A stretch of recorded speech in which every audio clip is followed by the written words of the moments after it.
subtract 3 to 4 hours from your total layover. So let's say you have... I would say minimum 4 hours, right? Minimum. Like, let's say you have an 11-hour layover, but really you only have a 7-hour layover. 1 to 2 hour of those is going to be designated from when you land to leaving the airport. 100%. And then you want to come back to the airport with 2 hours to spare. I'm Trizzy. And I'm Leah. And this is Ticket to Anywhere podcast, bringing you the gear, tools, and tips to equip you for a travel-filled life. No matter your travel experience or lack thereof, we aim to be your first stop when you're thinking of where to go, how to get there, what to bring, and what to do. Catch the latest episode every other Wednesday on YouTube or your favorite listening app. We'd love to connect with you. Find Ticket to Anywhere on Instagram, TikTok, Twitter, Pinterest, and LinkedIn. Welcome back to the Ticket to Anywhere podcast. I'm one of your co-hosts, Trizzy at Trizinc. And I'm Leah, LA in Flight. We wanted to do a episode on how to maximize your layover times, whether you leave the airport or not. Because let me tell you, we were talking about this before we started hitting record, that in my less confident and, less mature days, I used to be too scared to leave the airport when traveling or a long layover. And this was way before I had lounge access. So I'd just be like sitting, like twiddling my thumbs in the airport for like 5-6 hours. And maybe that's not long enough to do something, right? But because you got to subtract it. Yeah, no, well, I'm saying like I didn't even want to like look into leaving the airport. I think maybe the max I've stayed in the airport without leaving it because I wasn't confident enough as a traveler is maybe like 8 hours, which is a long time, which is in some cities, that's enough time to go out and explore. Right. The rough part is when you have a layover for like between 5 to 8 hours, because then you're debating, do I leave? Do I not? Yeah. So that's like the ones that they tease you at. Yeah. But I will say, if you are having a layover, what I usually do is I have to have at least 3 hours minimum for a layover for me to feel like safe enough to book that flight. Oh, 3 hours in general. layover in general. Okay, in general. I thought you meant to like leave the airport. No, okay, no. yeah, no, 100%. Interesting, because I've had some layovers that were like 2 hours, and I'm like, book. But yeah, I mean, we threw in, some of our experiences, some good, so many experiences, some bad, and lots of things that we wished we would have had information on beforehand, which is why we provided them for you here in this episode, right? Yeah. And always on a layover, whether I'm leaving or not, I'm always searching for the best coffee around. Yes. Oh, of course. So today's coffee, I am drinking a Filipino coffee. It's called Varaco out in Palm Desert. I ground it up to make cold brew overnight, and I have some maple donut glazed creamer just to spice it up in the cold brew. Get it, girl. Yeah, it's delicious. And I'm sure you're searching for tea to like, of course, energize yourself on the layover, yes, right? Of course. Whether it's hot tea or iced tea. Today I'm drinking iced tea. The weather is spicy right now in Los Angeles. So I have an iced green tea here. Very basic. Lipton. Shout out to you, Lipton. Okay. Hey, it's classic though. It is. Classic. So. We want to know what long layovers you are taking soon. So hit us up via DM or drop it in the comments anywhere. We want to hear where your adventures are too. And if you have any questions about long layovers in general. Yeah, exactly. Them. Cheers to that. Cheers to the episode. Hi, Leah here. I just wanted to give you a heads up that Ticket to Anywhere will not be releasing any episodes in the month of December. We are taking the holidays off, so we'll see you back in January. Feel free to listen to any one of our dozens of past episodes while we're cooking up some new ones, and definitely continue to engage with us on social media. Thanks for your support. So much good advice for you on how to spend a long layer, because we've done it several times in like every corner of the earth. Actually, yeah, we have. Looking at it in every length that's possible on a layover. And to be honest, I think there's actually a lot of research that goes into planning a long layover. People think you can just rock up and that's it. No, not if you don't have a visa. Yeah. Right, yeah. Not if you don't have a visa. Yeah.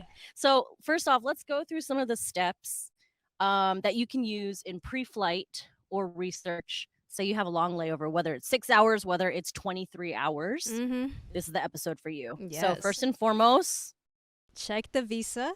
first and foremost. Check the visa. Actually, that's the only thing. I don't even care if you don't have anything else planned. Isn't that true? It's true. Check the visa. Check the visa, check the transit visa as well. Sometimes they don't require a visa, but they do require a transit visa. Yes. Transit visa is basically if you're just transiting through a country, long layover, so make sure you have that. And of course, Trizzy and I both hold American passports. If you're not American, you're Canadian, Mexican, Australian, you may have different requirements. So please check with your country's board. Yeah, one of the websites that I found helpful, I don't know how updated it is. I think it's pretty recent, probably within like the last 3 years, is visaguide.world. And they basically break down different countries that you need transit visas for. Okay, that's a good tip. We'll drop that in the notes as well. Another tip, traffic and transport, kind of map and cross-reference and gather all the information you can on how long would it take for you to get out of the airport if you want to leave the airport, right? But what are the best ways to get out? Is it faster to take an Uber? Is there a train that connects maybe the city center directly to the airport? Do you need to take a bus, then connect to another train? Is that too much, or is it worth it spending a taxi? Right, exactly. So traffic and transport is really important. And is it rush hour when you're trying to go out? Exactly, yeah. And if you're arriving too early, because sometimes trains, buses, they don't operate until like, 8 a.m., 7 a.m. And consider, like, women, unfortunately, have to be a little more cautious about our safety, but do you want to take an Uber at 2 in the morning? Yeah. So good notes, right? Hot tip, download Google Maps or Maps.me for directions and city maps if you don't get a SIM card for the layover of the country that you're in, or if you don't have an eSIM for data. It's always helpful. Maps.me? Yeah, Okay. Maps.me or Maps.me. Gotcha. Yep, it's another app besides Google Maps. Okay. Another tip we have, if you could narrow it down, say just to 1 to 2 things you want to do outside of the airport. If you want to leave the airport on a layover, just pick the most important 1 to 2 things. You're not trying to see the entire country. Please don't do that. In your 7-hour layover, right? You can't. So pick the things that are most important to you, whether it's eating at some famous food stall in Taipei. And keep in mind, a lot of like the major cities, like where it's poppin', downtown, financial district, whatever, they're so far from the airport. Yeah. You expect to spend about like 30 to an hour getting there. Yeah. So, yeah, and exactly. One important thing that we both learned to do is try to research as much as you can for bag storage, right? You don't want to be carrying your big luggage, or if you checked a bag and you want bag storage to hold a smaller bag, check where they are, what times they're open and closed. What if they shut down at 11 p.m.? Could you imagine? I could not even imagine. Which this is my PSA for all locker storages. Please open 24 hours. Yeah, please. We're begging you. Please. And figure out how much they are also. Sometimes they have hourly day rates, but bag storage is clutch, right? Another thing I always think of, do you need to withdraw any currency? I always recommend having a small amount on you, literally the equivalent of like $20 US, just a tiny amount that if for whatever reason you don't spend it on layover, you won't be missing it, right? Yeah. But it's important to have the currency or to check if you need any currency, just because you don't know what people are going to take. You don't know what emergency you're going to run into. I think that's important because what I've learned is by the end of the trip, you're probably not going to have enough money to exchange the currency. So please budget that out. And then if you don't already, get a fee-free ATM card, folks. It's about to be 2024. And almost every bank I know that has a debit card or a checking account that you can withdraw cash from has fee-free ATMs. I actually traveled with someone 2 years ago who literally was like, my bank charges me. And I'm like, what bank are you using that they're still charging for ATM fees? I feel like that's so unheard of. But my favorite, the OG travel debit card, is Charles Schwab debit card. She's been saying this since the get-go of the podcast. I'm serious. Since I've been using it since 2015. So there are no foreign transaction fees. You're not going to get charged that 3 to 5% for using your card in South Africa, and all your ATM fees are reimbursed at the end of every single month. So that's massive. You can just keep pulling out cash. and so you locked up like $50 in ATM fees, that will be reimbursed to you at the end of every month. That's big. That's so big. Yeah, it's huge. Yeah. Absolutely. That's why I have no problems pulling money out on Yeah. the Schwab card, right? Another check to see if where you're going has Wi-Fi or where has Wi-Fi. Like some public transport has Wi-Fi, which is great. Helps you know where you're going. Or if you know you're going to the city center, but you're looking at the map, you don't know what's around there, but you see a McDonald's and a McDonald's has Wi-Fi, make it a point to be like, okay, maybe I'll go to the McDonald's and check where I'm going, get on their Wi-Fi for a few minutes, check where I'm going, and then venture back out. Yeah, smart. Always know where the Wi-Fi is, right? I would also say, through my experience, check local current events too, like what's happening, because sometimes the transit visas or even leaving the airport, they won't allow it, regardless if you need a transit visa or not. So, and even if it's safe too, like you never know what's happening across the world, so it's probably better to stay inside the airport, even if it's a long layover and you're itching to leave. But check the local current events that's happening. And for instance, London, when I was there, luckily I didn't run into this problem from the airport. I stayed there. It wasn't a layover, but they have a lot of train strikes that happens in London. And I was like, oh man, that sucks for people that's trying to like do like a transit. Pay your train workers. Yeah. So let's say it's like 2 weeks prior to your departure, and then you check the events going on. It's like, okay, you could leave the airport, but I would say within those 2 weeks of leaving, before you leave, always check back, because anything can happen within a week or within like 3 days or something. So keep checking back daily or every other day. 100%. Also, these are cool. I've never experienced the free layover tours, but there are some countries that offer free layover tours. Korea, Turkey, which you'll hear about, Taipei, and one that I found out about is also airlines. They would offer some layover programs. Saudi Airlines, they offer free layover tours, and it's zero cost. But the only thing, you have to book direct with them. Doesn't Iceland air? Iceland, yeah. There's a article which we'll post about too, or we'll link it in the show notes.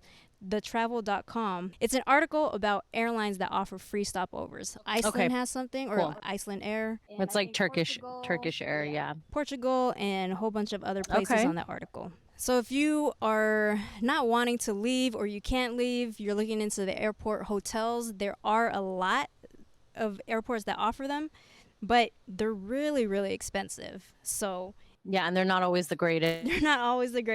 And if you're trying to really like book them, you have to book them in advance. You can't just fly up in there and be like, you know what, I can't get into a lounge, I can't leave, let me book a hotel. Like, it doesn't work that way. You really have to book in advance. Surprisingly, there's a few times that I would say even a week before, they were all booked up. That's wild. Speaking of booking in advance, we talk a lot about leaving the airport, getting back on time, we're going to talk about what you can do outside on your long layover with the holidays coming up. We know a lot of you are traveling. But to add to that, if you have maybe either a shorter layover or you have extra time coming back from visiting the city and you're just waiting for your flights, we all want to be in a lounge. We don't want to spend any more money than we just spent outside in the city, right? So we have a great episode. It's episode 52 with Ben's Big Deal, talking about maximizing your credit cards, your points. And he's wonderful at helping people just get the most out of their travel via credit cards and points hacking. Trizzy and I both have the Venture X card. It's a Capital One card. It gets us Priority Pass, which is much better outside of the U.S., and that includes 1,300 lounges worldwide. And I've used it in every international destination. I don't think I only seen one in the U.S. because they don't take it. And then I also have the American Express Green Card, which gets you 3 points on travel and dining. And travel means so many things. Besides like booking cars, flights, hotels, it means public transport, Airbnb, not just hotels, toll roads, etc. With the Amex Green, you also get free clear for the year. You get that reimbursed to you. Plus, you get $100 Lounge Buddy credit. So we'll drop both the Capital One Venture X affiliate link and the Amex Green Card affiliate link in the show notes. But that's also a good alternative or a good addition to your lounge link. Man, I love it. I love the Capital Venture X card so far. Oh, good. I'm glad. Yeah. Trizzy was doing a lot of debating on whether they should get it, but I mean, as always, comes a between lot like of the perks. Chase and Yep. Amex and stuff, there's you know the competitors. Yeah. So now you're done all the research, all the pre-flight stuff that you need to do, and it's time to create an itinerary. Now, for all the people that are spontaneous, that's fine if you want to be spontaneous and go with the flow. But a person like me who needs like an itinerary for everything, I feel like because you have such a short, quote unquote, short time on these layovers, having an itinerary will help save you stress, save you anxiety from like, am I going to make it to this place on time and stuff like that. And with the itinerary, you have backup plans. But my biggest tip for creating itinerary is subtract 3 to 4 hours from your total layover. So let's say you have... I would say minimum 4 hours, right? Minimum. Like, let's say you have an 11-hour layover, but really you only have a 7-hour layover. 1 to 2 hour of those is going to be designated from when you land to leaving the airport. 100%. And then you want to come back to the airport with 2 hours to spare. Always give yourself that padding. Always. Yeah. And then, like we said earlier, check for lounges. See what's out there. You can hang at the lounge if you're back a little bit early. Yeah. And then, one of the biggest tips... have a backup transportation plan. Oh my goodness. Getting back to the airport, I ran into so many issues. I would say every single layover I've had. Was your heart? Oh yeah. Like, I don't know how you could...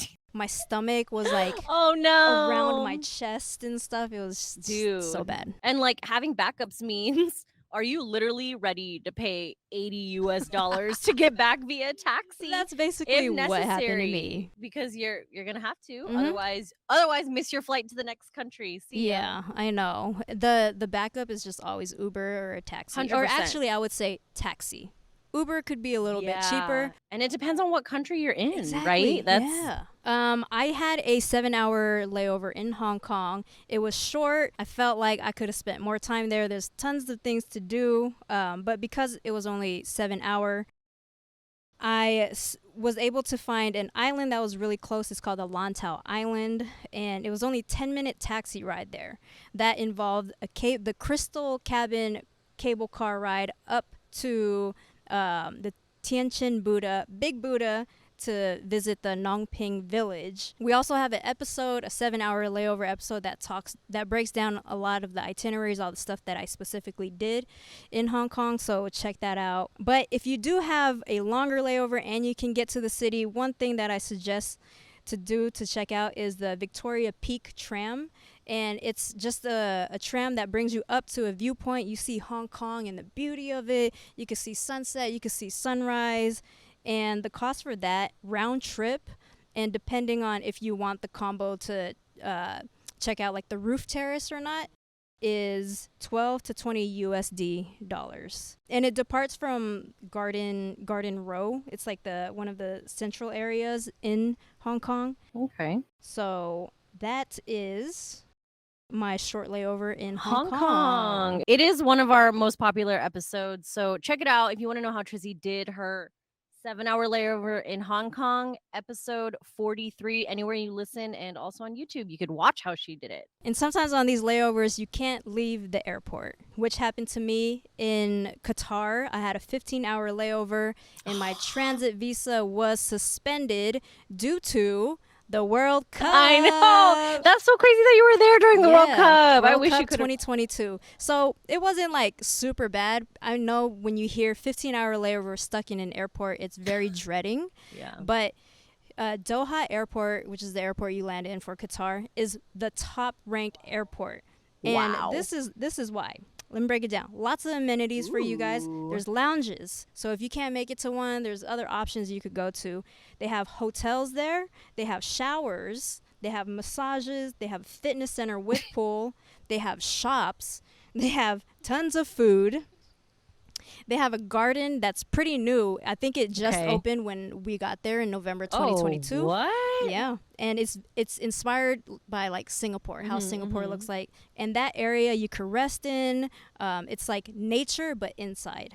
Okay. So there's sleeping rooms and there's prayer rooms. They have tons of stuff for you to do. Art installations around the airport as well. Oh my gosh. And because we were there during the World Cup, we couldn't leave. Usually you can leave with a transit visa and it's free. But we couldn't leave. They had celebrations, like World Cup celebrations, inside the airport for us. So we got to dance for the celebration. They had like drums, like just everything. It was great. So although that 15-hour being stuck in Doha airport, I couldn't leave, I still had a great time. Yeah. But I can't count Qatar as a country that I've been to yet. Oh, it sounds like you can just fly to the Doha airport and have your vacation there. Basically, it's like one of my most popular on Maui and Trizzy TikTok. It's the most popular video, but it's weird because it doesn't apply now, but it's still trending. Yeah. It's still going viral. Oh yeah. TikTok. I have videos from like 2 years ago that are still catching views. So weird. I hope people think or don't think that they're stuck in the airport. I hope they know that they can leave. Just FYI. So Sydney, I had a 9-hour layover in Sydney, Australia, down under. Down under. And I didn't know you needed a visa if you're staying in Australia for longer than 8 hours. How specific is that? Is that weird? Whether you are transiting through the airport or not, whether you leave the airport or not, they don't care what you do with your time. If you are on the ground in Australia for longer than 8 hours, you need a visa, right? So, now I was told this. I should have done my research. This is why we gave you guys so much research pre-flight, etc.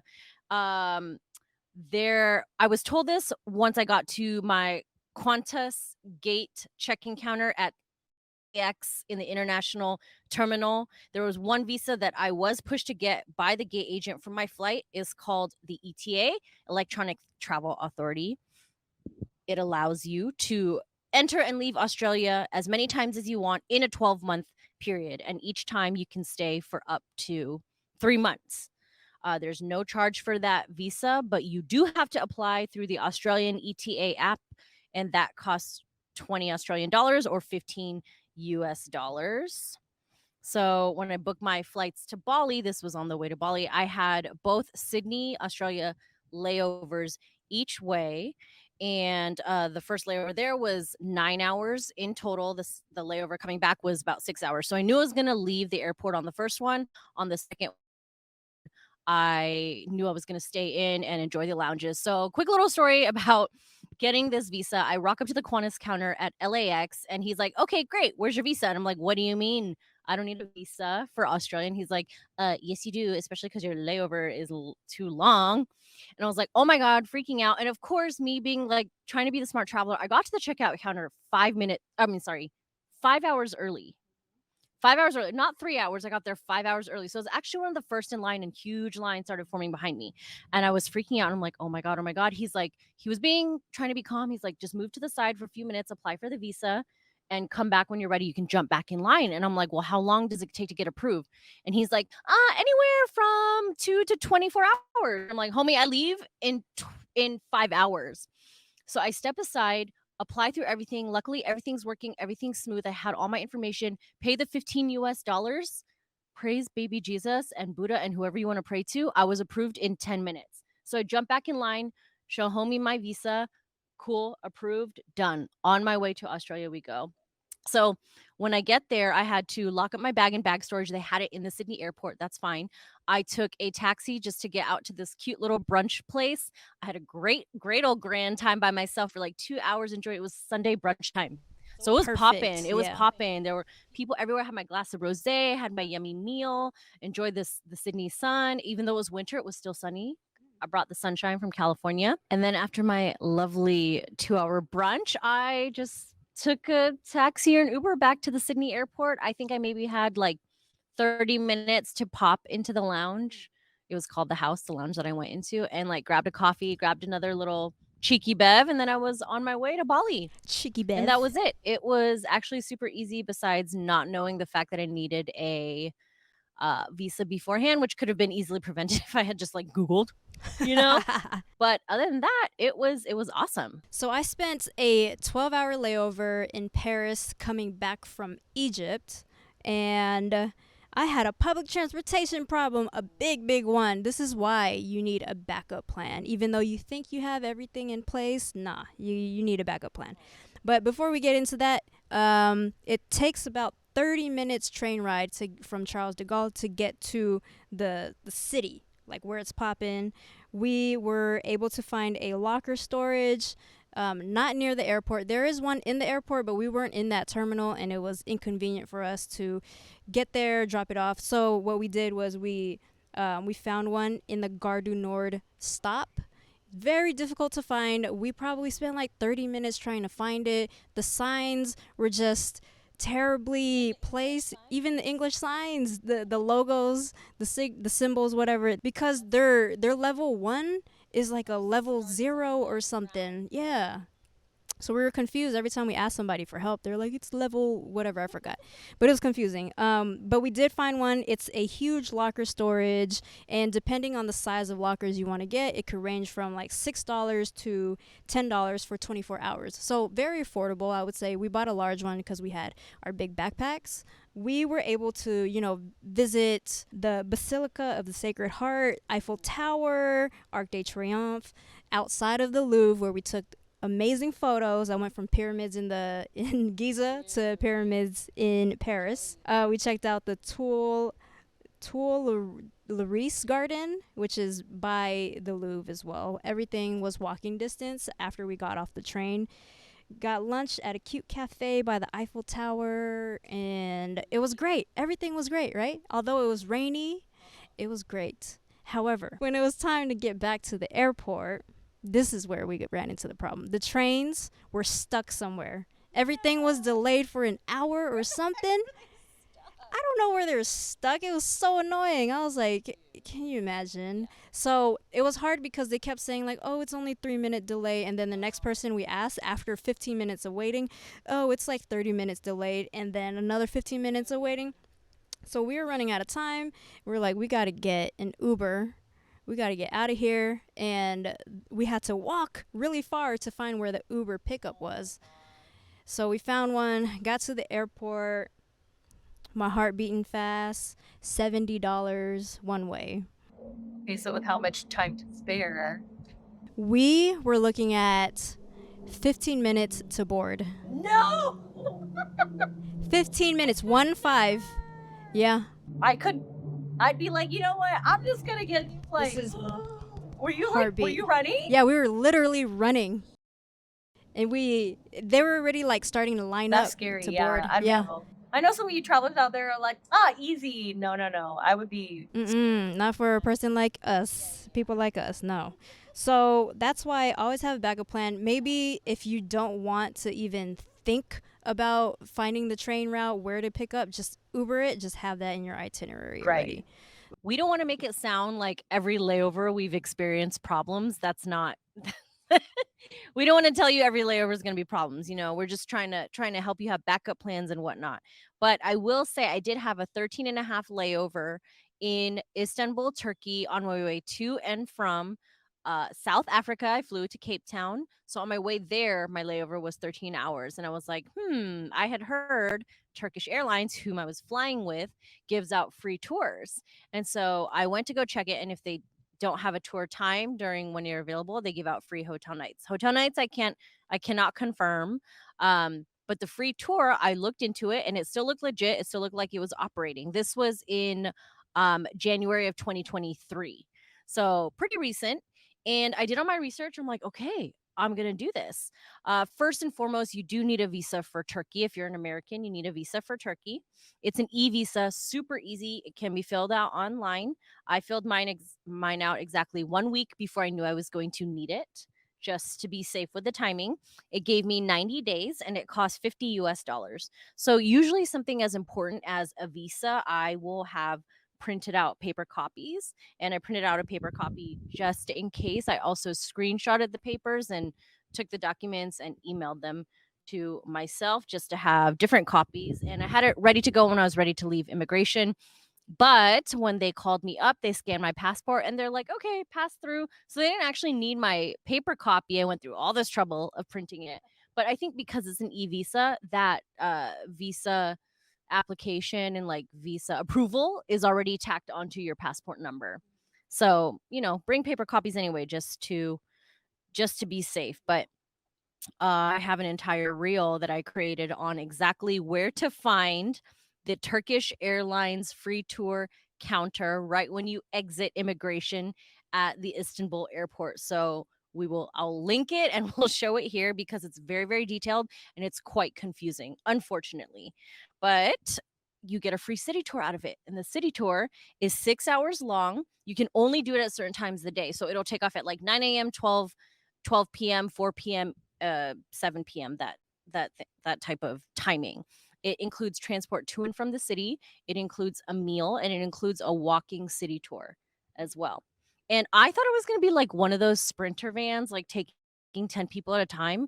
No, it was like a huge coach bus with 50 people. Oh, wow. Yeah. Okay, I wasn't Yeah, expecting and every that. seat was filled, of course. So Istanbul's a big it's a big airport for layovers. Okay.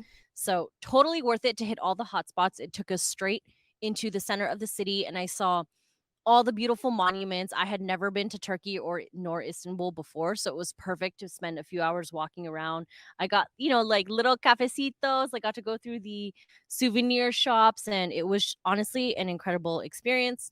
They took us back with perfect timing. I had enough time to sit in the lounge even for another hour and get another little cafecito. Honestly, like everything about my Istanbul layover was top notch. Highly recommend flying with Turkish Airlines to your destination so you can get an Istanbul city layover. Great. Yeah. Damn. Yeah, it was really good.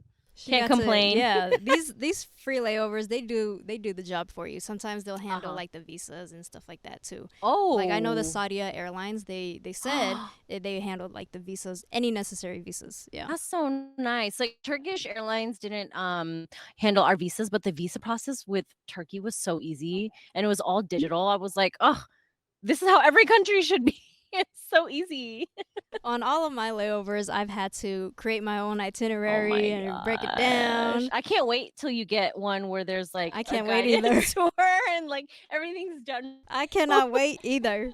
My last long layover that I had was in Seoul for 10-hour layover. Now, Seoul, typically, they do offer free layover tours. However, the timing that we arrived did not work out.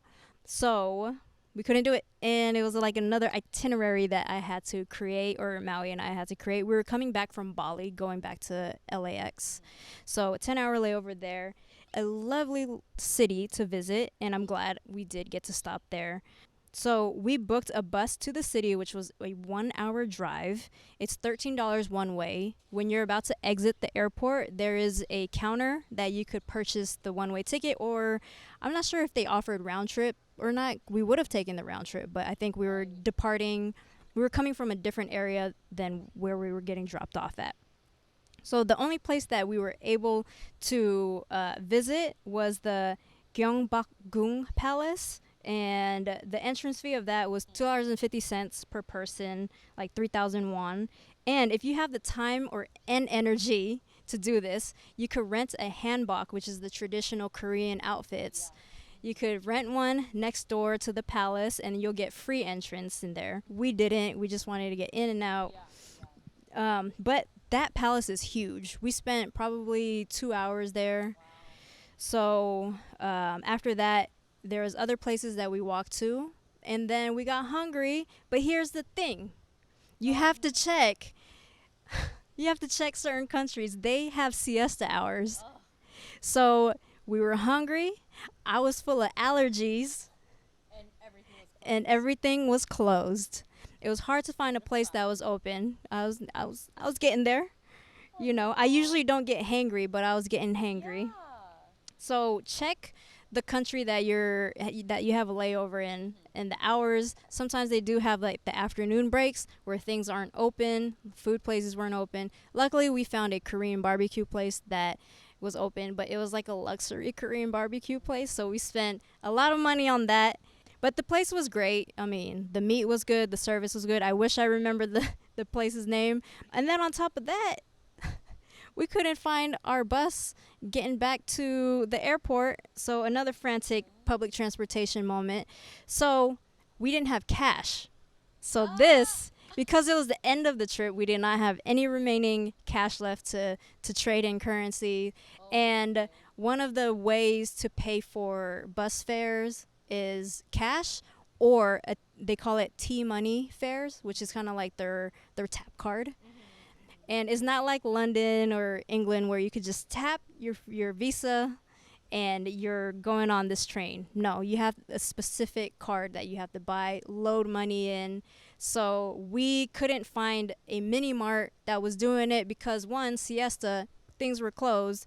And two, there wasn't any like train stations around where we were at. Now, what's left for us to do is an expensive Uber, which cost $70 again to get back to the airport. So, but we made it in time. That one we had time to spare. Okay, good. Yeah, but that's something that you just check on the siestas, have a backup plan for transportation.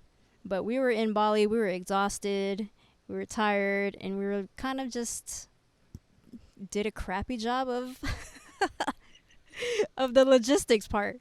What a learning experience. Yeah, so I think the truth of the matter is the free layover tours is the way to go. Dang. Yeah, you've had a couple more free long layovers than I have.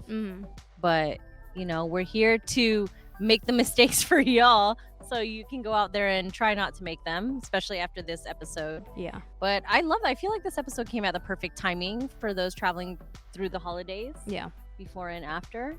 And, we've given you every ounce of our knowledge that we have. For real. So thank you guys for listening in on our mistakes and our tips. Happy holidays. Safe travels. Thanks for listening to the Ticket to Anywhere podcast, y'all. Take care. This is Trizzy at Triz Inc. This is Leah at LA in Flight. To find even more travel tips on budgeting, destinations, and our favorite items, sign up for our monthly newsletter, The Check-In, linked in the show notes or description. This is the Ticket to Anywhere podcast. Thanks for listening.